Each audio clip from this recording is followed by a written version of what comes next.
Hello and welcome to Andrea in Orlando. I am your host, Miss Andrea, and I'm in Orlando. All right, so today in history, November 18th, in 1978, let's talk about what happened. Jim Jones, the People's Temple, French Guiana, ring a bell? Hmm? Might not, but you've probably heard the term drinking the Kool-Aid. It really does have a very dark connotation, and rightly so. In 1978, November 18th, in French Guiana, in the what was supposed to be this utopian, completely peaceful, wonderful, harmonious community, Jim Jones founded, convinced all these people in the United States, okay, let's get on a plane, let's go carve a home out of like the jungle. Well, things didn't really go as planned. Who could have predicted that? All right, November 18th, terrible, very sad day. 900 individuals drank the proverbial Kool-Aid and rest their souls. That happened today. Jim, you really could have done that a little bit better. So, yeah, drinking the Kool-Aid. Next time that you hear someone say that, or you're like, hey, I don't want to drink the Kool-Aid, but realize where that came from. Jim Jones, the People's Temple, French Guiana, 900 people, including men, women, and children. But that happened today. Now, if we skip, back a little bit in time to 1928, this day in history, so 50 years prior to that, something good happened. And Mickey Mouse, anybody? Disney? Does that ring a bigger bell? Probably so. And that is when Mickey Mouse first made his on-screen appearance in a black and white film by Walt Disney. And the name of the boat, or excuse me, the name of the show, the name of the very quick black and white cartoon was Steamboat Willie. So that actually appears at the beginning of a lot of Disney films today in just like a little mini clip. And you can look for it and you'll know which one it is because Mickey has like a really prominent tail. And he's doing this kind of like big bouncing thing at this. He's like steering the helm of like a tugboat, steamboat. So, Steamboat Willie, 1928, 50 years before the Jonestown massacre happened in French Guiana. So, November 18th hasn't always been a bad day. Um, it was a kind of bad day, but also a triumphant day, November 18th. We're going to skip back. So this is in 1872. Anybody ever heard of Susan B. Anthony? Okay, well, you may or not have. But her picture is on some of our money. So next time, if you're actually using that hand money and you're encountering coins, look for the picture of a lady on it. Chances are, well, if you're using the paper money, the metal money, Susan B. Anthony is on there, and she was a women's rights suffrage movement advocate. Huge, huge, huge picture in the right for women to vote as we know and love it today. She and 14 fellow suffragettes were arrested on November 18th in 1872. And the crime, they were voting. They were women. It was illegal to vote at that point in time. They did it anyway. They got arrested, and they did it in order to send that message that this is kind of redonk, you guys. So hats off to Miss Susan B. We love her. Now, if we skip ahead a little bit, 1959. The holidays are coming up. There's always a holiday coming up. Well, they used to air on TV. There were the staples. There was the 10 Commandments. Okay, we all love that. And Charlton Heston. Do you remember him with those big tablets, right? 10 Commandments. We absolutely love that film. There was also, like, Yul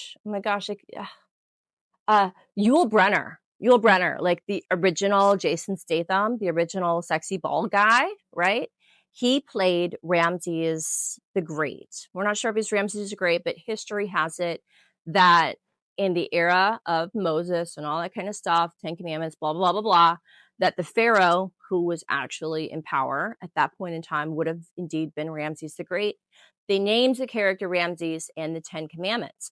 But right along with that, we had Charlton Heston, who was You guys might remember my true diehard vintage movie cinephiles that are out there. You damn dirty apes. That there's a whole franchise of Planet of the Apes that came from Charlton Heston saying that.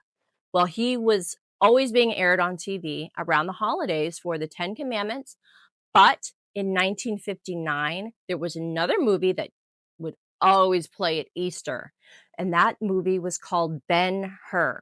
It had there was no CGI in those moments in time. There was no CGI for the classic, the vintage films that we see. So if you saw something happening on screen, it was done with, I mean, movie magic. And they don't make it the same anymore. I mean, now you can YouTube like AI of, I mean, just amazing things. But what you saw beforehand, if you saw it, that meant it was a practical effect. So Ben-Hur had this really long chariot, like they were going around this big ring in horse-drawn carriages or chariots, and there was this big fight. One of them had these like really cool like spikes sticking out of the chariot. I remember this when I was little, and it would air on TV every Easter. So Ben-Hur, November 18th, 1959, that premiered. There's also another classic movie. I'm a movie buff, what can I say? So a lot of my, hey, today in histories are going to be maybe pop culture, but a lot of them are going to be film centric. So it was in 1983. You guys ever see that leg lamp? Right? It's a major award. It's classic. It's actually still aired like kind of on a loop. You can always find it somewhere on TV, but in 1983, A Christmas Story was first presented, and it has just been a Christmas staple ever since. And we're coming up on the holiday. So that made me think about it. I'm like, wow, I had no idea that on November 18th in 59, it was Ben-Hur. And in 1983, it was A Christmas Story. Very cool. Awesome. All right. Now, I do want to give some birthday shout outs.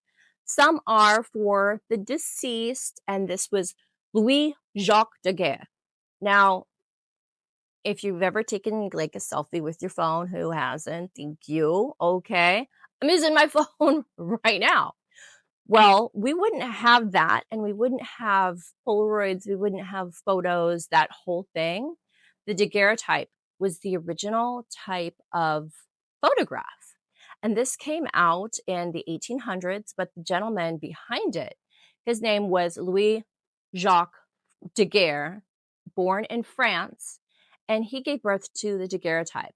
Now, in 1787, this gentleman was born, so happy birthday to him.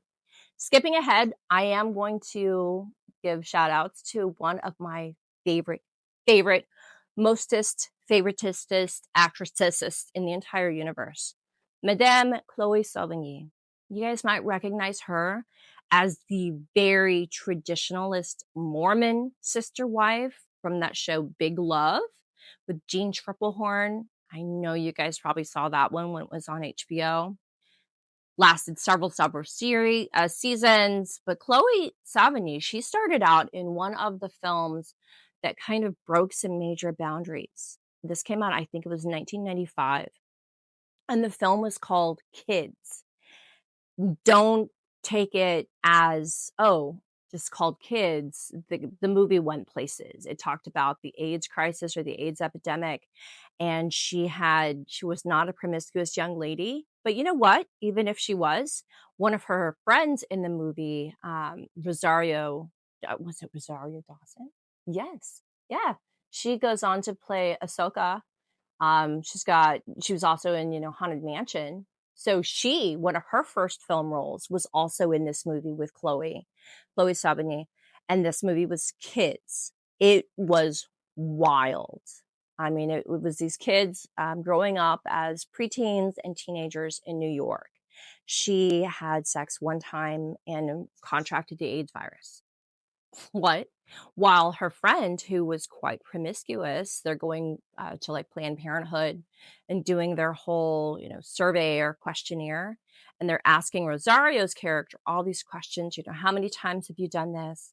How many times have you done that? She's like, check that box, check, check, check, check, check. All that, did all that.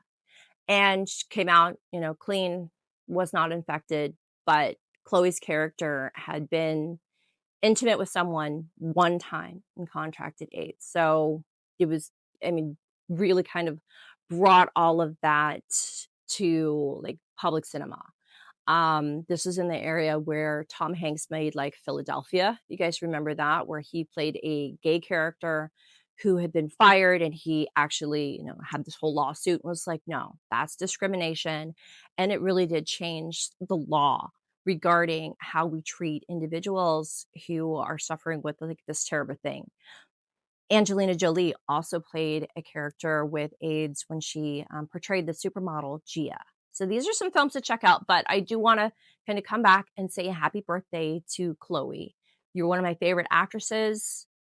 Amazing. One of my favorite movies, and like hardly anyone's ever seen this, was a completely bonkers little film called Gummo or Gummo, Gummo. Check it out if you get the chance.